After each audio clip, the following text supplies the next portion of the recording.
Welcome. I'm Paula Michaels. I'm the president of AWSS, and I'm here with Esther Kingston-Mann, this year's winner of the Outstanding Achievement Award. Welcome, Esther. Thank you very much. I'm glad to be with you. You can read in detail about her illustrious career on our website, which has the full text of her Outstanding Achievement Award citation. Esther, let me ask you a few questions about your career. How do you, it has these two parts, this research in Russian history and also in pedagogy and equity. And I wonder, how do you see those two things relating to one another? Well, in a way, I think that they are one, and that in a certain sense, I've always been doing the same thing in everything that I wrote. I was the first person in my family to go to college, and my parents were immigrants of Eastern European Jewish background and had no formal schooling. So I was the first in my family and experienced firsthand what it means to be a kind of stranger in the world of academia. And on the basis of that kind of experience, I was very aware when I was an undergraduate and a graduate student, and then when I became an academic scholar at UMass Boston, that there were no women, there were no working class people. I wasn't always thinking this way, but there were no people of color in any of the historical studies that I engaged in. And so one of the things that I did, and I think it was not really conscious, but I've always written about who gets to be part of the story and who doesn't get to be part of the story. So my first book, Lenin and the Problem of Marxist Peasant Revolution, was a kind of response to my own understanding that Marxist revolutions have only taken place in peasant societies, but Marx didn't think that peasants were really capable of very much. So that first book was kind of about Marx and about the ways in which he held stereotypes about the peasantry that weren't based on research and that weren't based on his research. So the book was kind of response to that, noticing that exclusion. My second book, In Search of the True West, Culture, Economics, and Problems of Development, I was really interested in the way that Russians tended to always be looking for Western European models rather than looking at their own societies and seeing the differences, seeing what Russia had rather than only seeing what Russia lacked. And that again brings you back to peasants. It led me to become more interested in populism, not only as a political ideology, but the populists really believed that peasants were the most important thing about Russian society, and they were the majority, and so you'd better study them.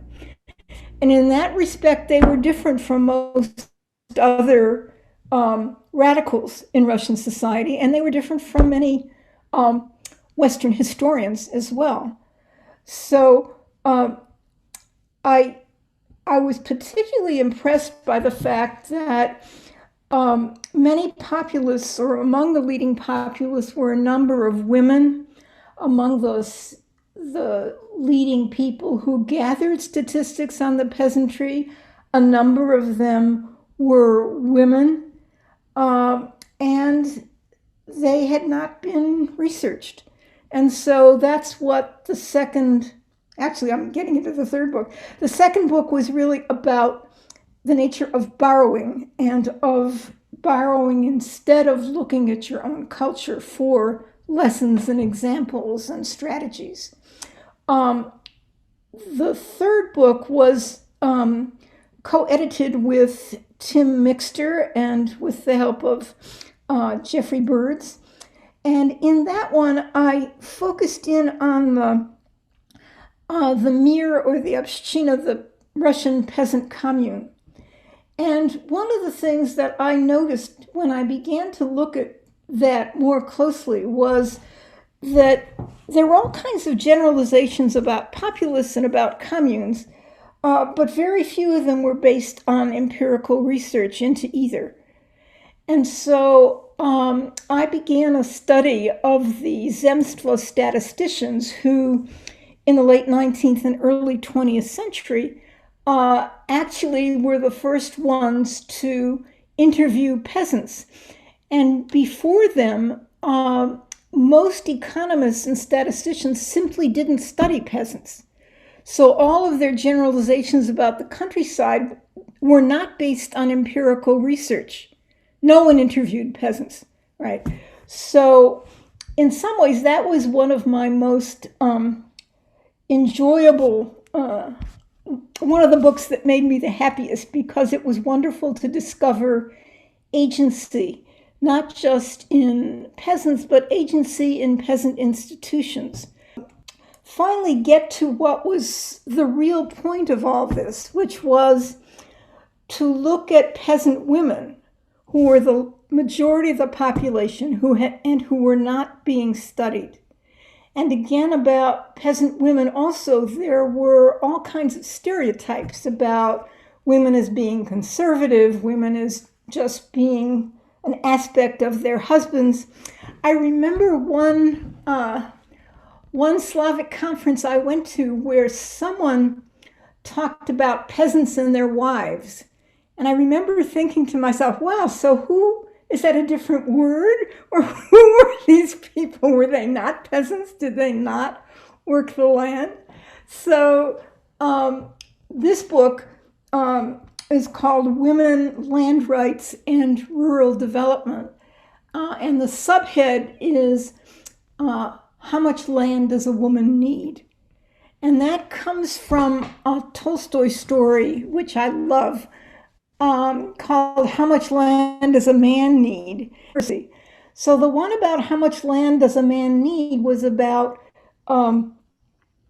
it's about the devil's pact with a peasant. And the devil holds out the promise that if you walk around in as far a circle, as wide a circle as you can have all the land. And so, of course, the peasant becomes greedy, and he keeps trying to go further and further and widen the circle. And when he comes to the end, he says to himself, I know that I can't go on, but there's just a little bit more land left. And so he gets to the finished land and he dies. He falls dead. And Tolstoy's conclusion is 6 feet was all he needed. So my book was about how much land does a woman need. And it was about the way that not just that women were not studied, but the assumption was that women were not capable of productive economic activity, much less innovation. And what I found was that, in fact, although a lot of the statistical studies simply didn't include women, the ones that did showed that women actually introduced a whole number of kinds of innovations that helped to contribute to the rise in productivity that took place in the late 19th and early 20th century, which for a long time was attributed to various innovative men working hard, but it actually had to do with the work that women did on their garden plots on the Usadva. And during the Soviet era, the garden plots became the most productive sector of the agricultural economy. And until I kind of insisted on it, no one mentioned that they were cultivated by women exclusively. So that changes the whole picture of how you think about rural development, modernization, and who gets to be a part of that story, of that history. What you're saying is that your Russian history research is actually about diversity and inclusion. And That's right. that's the way that it connects with your pedagogical research. That's right. And And I, that's also how it connects to my own class background, yes, because my own class background was as somebody that was sort of a stranger in the world of academe right. and experiencing at Johns Hopkins and at other places that somehow everybody seemed to know the rules of the game, and I didn't, but they didn't even know they knew the rules of the game.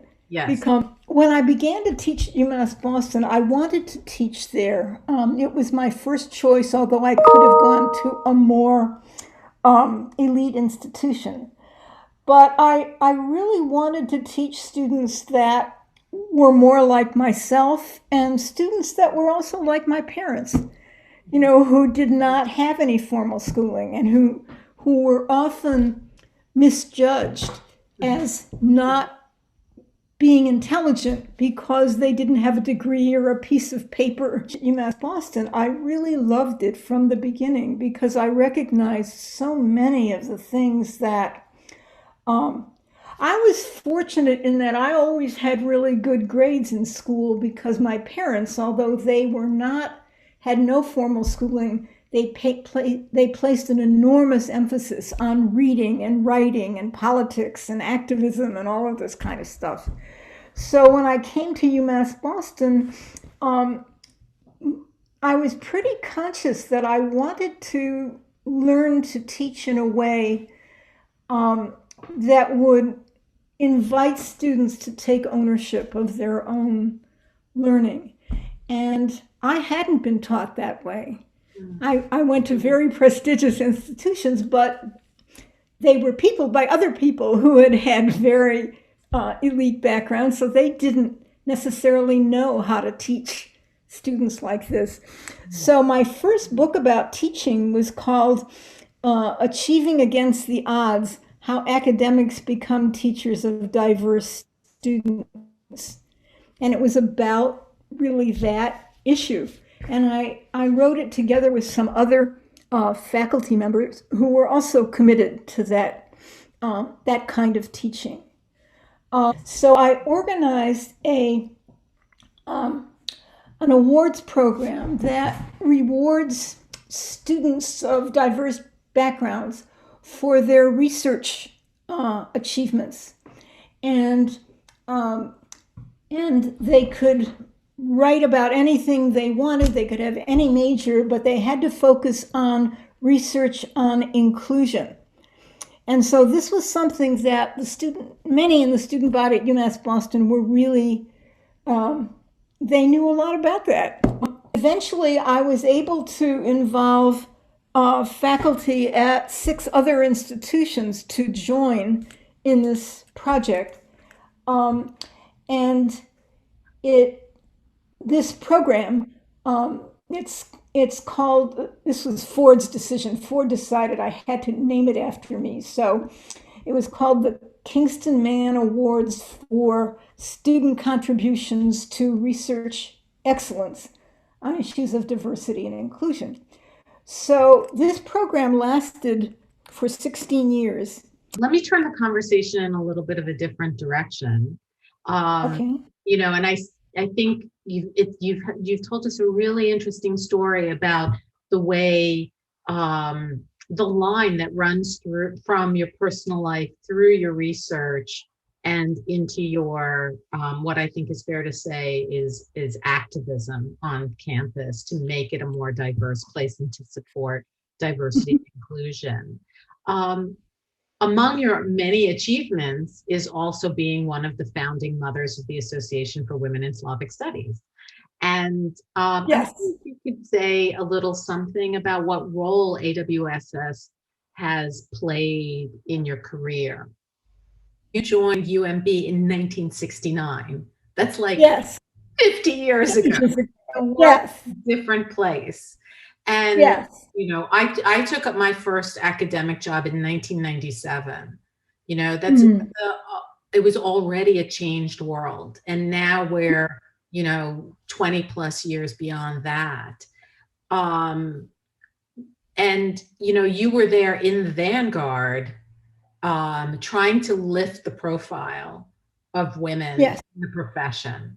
And Yes. and so that's really what I'm trying to elicit from you about AWSS is watching that trajectory, and not just watching it, but actually moving the ball down the field. Right. Right. Well, I think, um, as with everything I've done, it always sort of started with my own. AWSS validated me as a scholar. It validated my work. It um, it acknowledged that it was important. It set up a network where other younger um, um, Russianists um, could also find a home and feel like their work was legitimate. And I should say that, and this is something that goes back to those ancient times when I was starting out. Um, my work was very controversial.